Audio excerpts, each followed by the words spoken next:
Hi, boys and girls and families. My name is Miss Laura, and I am the Director of Christian Education and Family Ministries at Grace United Methodist Church in Gaithersburg. Now, all of you who have been following our Engage Moments know that we usually sit at the table over there in my house and we do crafts together, and I tell you stories, and sometimes we do songs. But today I have something else I would like to talk to you about. So I thought we'd get cozy in the chair. It's a rocking chair, so I've got to stop rocking. We have our Engage Cozy Moments usually on Wednesday, where I read you a storybook. But I would like to read you a real life story, something that happened. And I think you will understand why I'm going to read this to you today, boys and girls, because it has a message in it. And at the end, I think you will realize what that message is.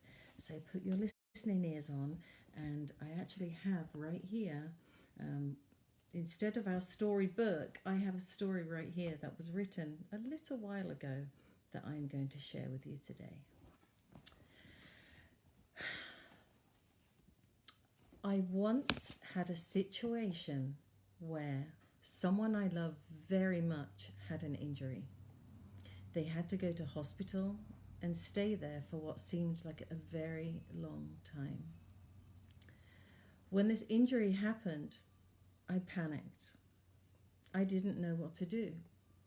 I called those closest to me and I let them know what happened. I spoke to the doctors and I panicked. I spent a long time in the hospital with that person that's very special to me. I did not leave that hospital. I spent a very long time there. And I talked with all kinds of different doctors that specialized in different things. Now, boys and girls, when you go to the doctors, you probably go to your pediatrician who specializes in looking after children. Now, the special person we're talking about had a head injury, so he had to see lots of different doctors. So it seemed like every 5 minutes there was a different doctor coming through the door. I talked to friends of that person who was special to me. I talked to my friends, and people I didn't even know called me and offered support. Friends, our pastor came to visit many times, and we prayed together. And he prayed over the person that is special to me. We prayed together. We were in the hospital around Christmas time.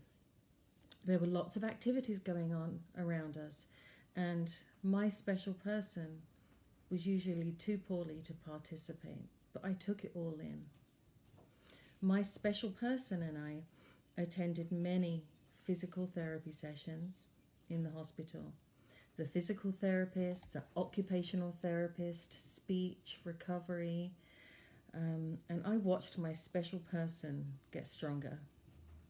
I would cry a lot, but I would cry thankful tears also as I saw his miraculous recovery. When I cried those thankful tears, who was I thanking? When I say to myself, I am so thankful, I'm thankful, who am I thankful to? I know who I'm thankful for, and I know what I'm thankful for, but who am I thankful to? Our pastor came and prayed with us many times. But who was I praying to? I would receive hundreds of messages of support from people all over the world. Some of them said, I'm praying for you. And some of them said, I'm sending prayers. But what does that mean? Are people praying, or are they just words? Then I realized what I had done wrong, really wrong. I felt so panicked all the time, and I felt empty, and I felt hollow. And as fear and worry crept in, I felt empty. Now, all these times when I spoke with the doctors and my friends and our pastor, I wasn't speaking to God. Not really, not actually. Not with a deep, heart-wrenching longing that had been missing. So I prayed, and I really spoke to God. Not in a way I thought prayers should be, but in a way only a child of God can really turn themselves over to their Father. So I prayed without ceasing. And once I realized that I had been shutting God out, who had been trying to embrace me and hug me all along, everything changed. That hollow place within me, that fear and anxiety, they were starting to fill with a love like no other. My interactions with doctors felt different.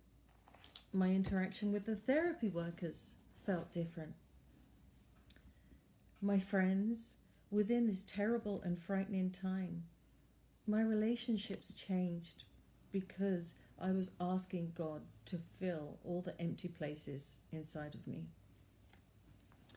So all of my relationships and everyone caring for the child who I love, who is so special to me, changed. With God within me, I changed. I knew my child, who is so special to me, would be okay. My child had God as his healer right alongside the best doctors in the nation. God not only started to heal my child, but he started to heal me too. The next time our pastor came and prayed with us, prayed over our child, and prayed for the doctors and everyone caring for him, I really prayed. Instead of just hearing words as fear ate away at me, I really prayed. Now, some people call my child's recovery a miracle. In a way, it really was miraculous how my loved one was brought back from such a severe injury. But I know with all of my heart that God has plans for that special child. God has plans for all of us. We just need to let him in when he knocks. He will take away that fear. He will be with you through the good, the bad, and the ugly. When bad things do happen, pray. Really pray. God will give you strength to get through any storm.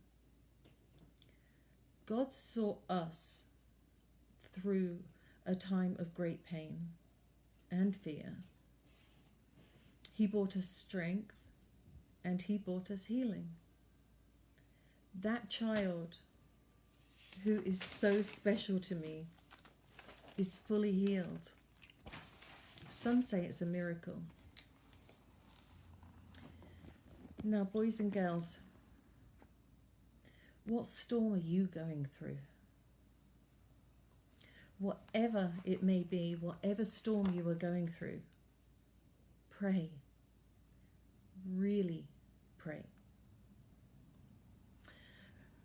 Even if your prayer may be, Lord, I need you right now, as you sit silently and feel his presence. I encourage you to do that. Everyone that is watching this, take a time and sit still and just say, Lord, I want to feel your presence. I need you. I need you now. And just sit and listen. Listening is a huge part of prayer. There is nothing God cannot do. He is a God of love. He is waiting for each of us, for you, all of you, as you weather your storms. He's waiting for you to pray. He's waiting for you to say, God, I need you. And if you are anything like me, you will wonder how you survived without God by your side.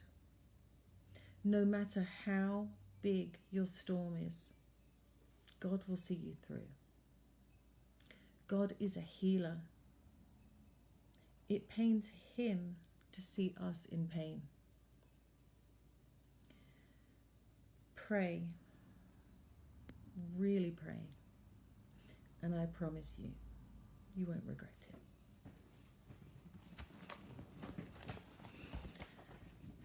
That is what I wanted to share with you, the time that we went through.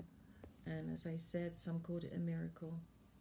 I call it God working through this child who is just an amazing being who just oozes love wherever he goes. And God wanted to keep that in the world, keep that love going. And you know what? Anything you're going through, you can pray to him. He saw us through a time.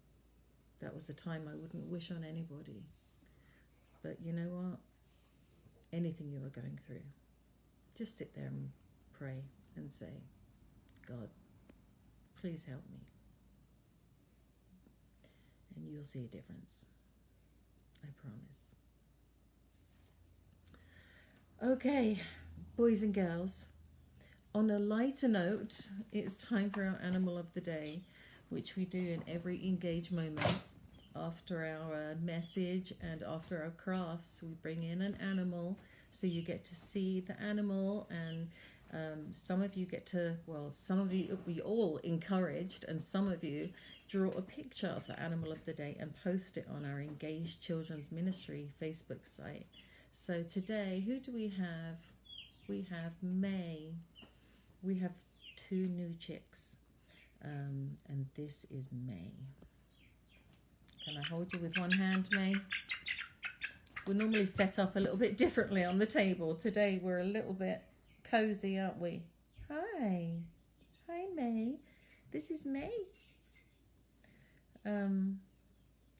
It's a bit of an odd story, but May was dropped off on our doorstep. May and her sister June, somebody decided they couldn't... All right, off you go. Somebody decided they could not handle May. May or June, and they said, I know some chicken people, some people that like chickens, and they dropped them off on our doorstep. So we now have 2 new chicks. Oh, there she goes. She landed on the dog. So I don't know if you caught a glimpse of May, but if you would like to draw a picture of her, you are very much encouraged. Any words you would like to leave, any questions? Oh, thank you. Anything that you would like to share, please do so on the Engage Children's Ministry Facebook page. Now, each and every one of you, I love you. I encourage you to share your stories with me. Anytime any of you want to talk to me in confidence, you're also welcome to do that too. But as I said, I love each and every one of you. And please check in tomorrow, and we will have another story to tell. All right, everyone, it is time for me to go. Cheers and good night.